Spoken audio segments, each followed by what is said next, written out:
Good morning and welcome, fellow sovereigns. And the wind has gone away, the sound is coming back. So, sincere apologies to Graham Goodman of 10cc who wrote, no milk today, my love has gone away, for the Kinks, I think. Anyway, enough of that rubbish. It's just a nice quiet day today. No wind, no breeze. And today's message comes sponsored by my friend Linda, an ex-Kiwi who's absconded over there to the Gold Coast. And yesterday she sent me an article about Bertrand Russell, who was supposed to be one of the world's most profound thinkers. And the article was basically saying that he had this idea that all humans are driven by desire. We want something for ourselves, and so we strive to get it. And then, of course, there are those who say, no, there are those people who serve, who will serve others. Whether that's going out to war, or it's working in food banks, whatever. There are people who do stuff that's not for themselves. And he says, no. People will serve if there is their desire for it. And he's kind of implying that we will do it if there's something in it for us. And so, to be helpful, he broke it down. And he said there's 4 drivers for all humans. Everything we do is driven by one of these 4 drivers. And one of them is acquisitiveness, which is really the same as avarice or greed. Wanting to get stuff. Wanting to buy, to have this, to have that. The second one is rivalry, which is, I am better than you and I can prove it, and basically that's down to judgment.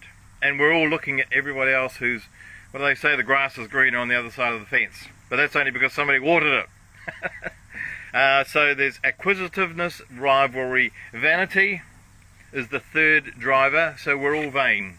We're all do everything to, and people talk about fashion has no pain. We wear stuff and do things that are really uncomfortable, but if people are going to notice me, we'll still do it. So that's vanity, all about our own self. And the last one is love of power. So those are the 4 things apparently that Bertrand Russell said motivate human beings. We're all driven by at least one, maybe more of those. And it's possible that he's right in the last age. So what we've just come out of the Piscean Age, exemplified, if you like, by Jesus, who was the start of the Piscean Age. And Jesus was born, I think it was the 26th of February, which actually makes him a Piscean, a Pisces, whatever. And Jesus is often, more often than not, exemplified or symbolized by the fish. We often see the fish in a lot of Christian symbology, and that Jesus was the fisherman of men. And so the Piscean Age is exemplified by the fish, 2 fish going in opposite directions.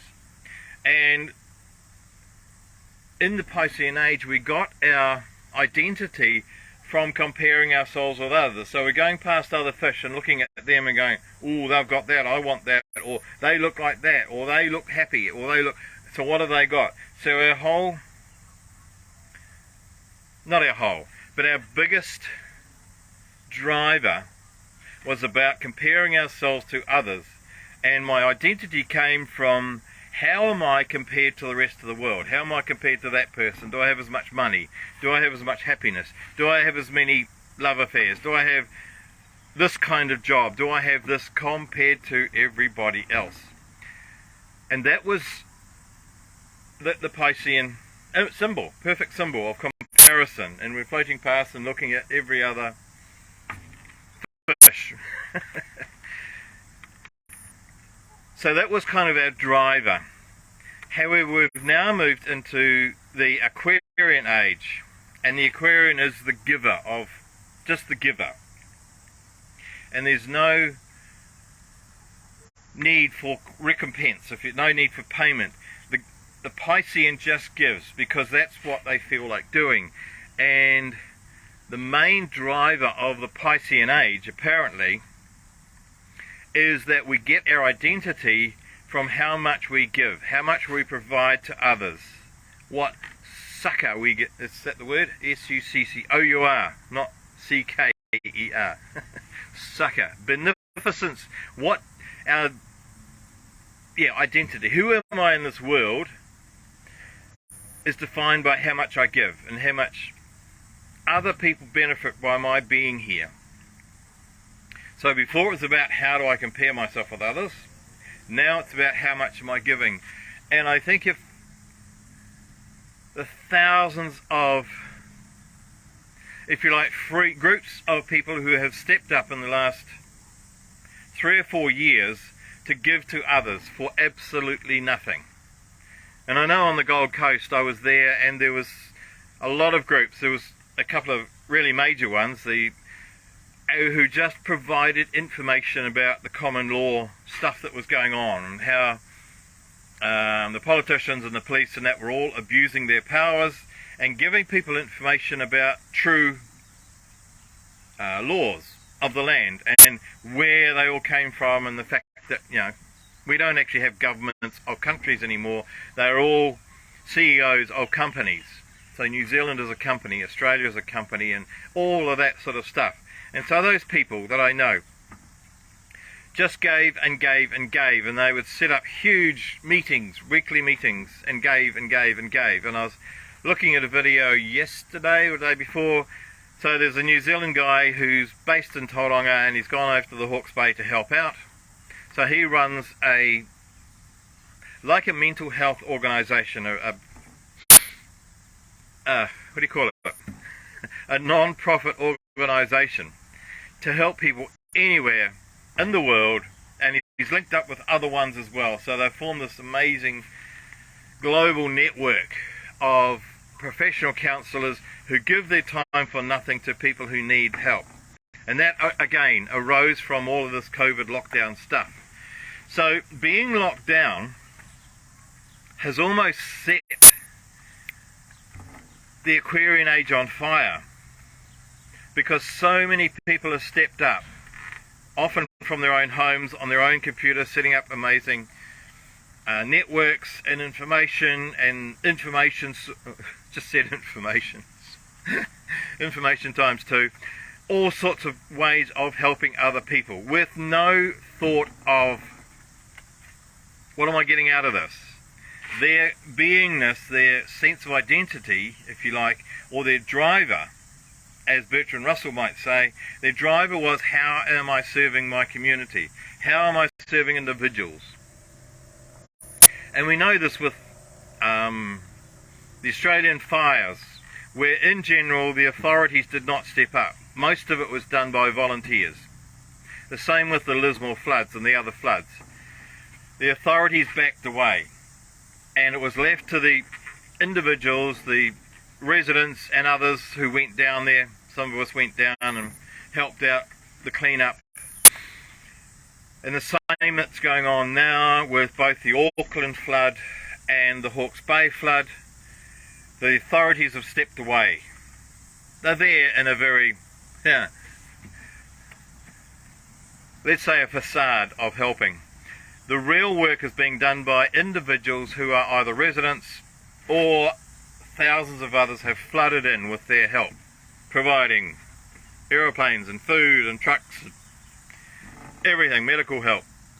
That's not being done by the authorities. So the Piscean way was very much authority driven. We looked up, I know that when I was a young boy, 304 years ago, we looked up to doctors, we looked up to lawyers, we looked up to policemen, we looked up to politicians. We respected all those people. They were icons of, they were exemplars in our community, and we looked up to those people. We don't anymore. So that a Piscean authority mindset, shall we say, has gone. The people we respect now are those who are giving. And that's the Aquarian. So I get my meaning or my identity from giving. And the people we respect are those who give. So we don't respect the politicians who are not giving. We don't respect the police anymore. And I was having a discussion the other day with a couple of people who I might say were probably still in the Piscean mindset, because they were really struggling. They were really upset with the fact that we don't listen to doctors anymore. We don't listen to scientists, and they were doctors.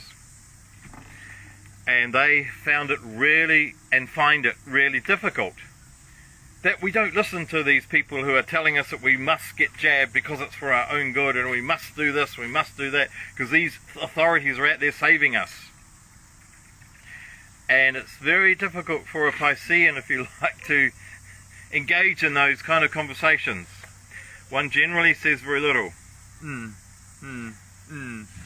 Because we come from different worlds. And there is no way of broaching, or those two worlds meeting, the Piscean world and the Aquarian world. And people try and convince others into a new mindset, and try and explain and cajole and badger and bribe or whatever. But we're going to think what we're going to think. And if our mindset is over here, that's where it is. And if our mindset's over here, that's where it is. And I would submit, Your Honour, that there's no point in trying to convince other people that they need to think differently. This is who we are. And the Bertrand Russell model fits for a certain group of people. But I would submit, Your Honour, that since we are moving into the Piscean Age, where I think we're supposed to be in it now, but because it's a 2,500 year cycle, it doesn't go from one day to the next. It sort of slowly filters from one to the next, individual by individual. So the change is happening, and it's happening probably too slowly for a lot of people and way too fast for a lot of others. So just, I guess all I can say for myself and anyone else is just notice. And I know it sounds like judgment, and it probably is judgment, that there are some people who derive their beingness, their identity from how much can I get out of this. It's like the desire thing. We're driven by desires, and the what can I get? The acquisitive, and the rivalry. I want to beat this other person. I got to prove that I'm better. And the vanity, and the love of power. All of those things are, I'm not going to say they're an anathema to the Aquarian, in the sense that we don't hate them. It's just that they don't exist. The love of power is a complete mystery to me. I don't understand it. I couldn't be bothered. And the vanity, well, I suppose I'm vain, of course. I get dressed and I put on a shirt each day, and a different shirt so I know which video is which. I do my hair, brush my teeth so I smell nice on the video. Yes, I'm vain. The rivalry, and I can't pretend I don't have judgment. I think we all do, but we're trying to, and it's slowly dissolving, that judgment thing. And the acquisitiveness. I know I used to be very acquisitive. I used to have to buy stuff because it was there. And I used to have to eat stuff because it was in front of me. And anything that was free I'd pick up and, thank you.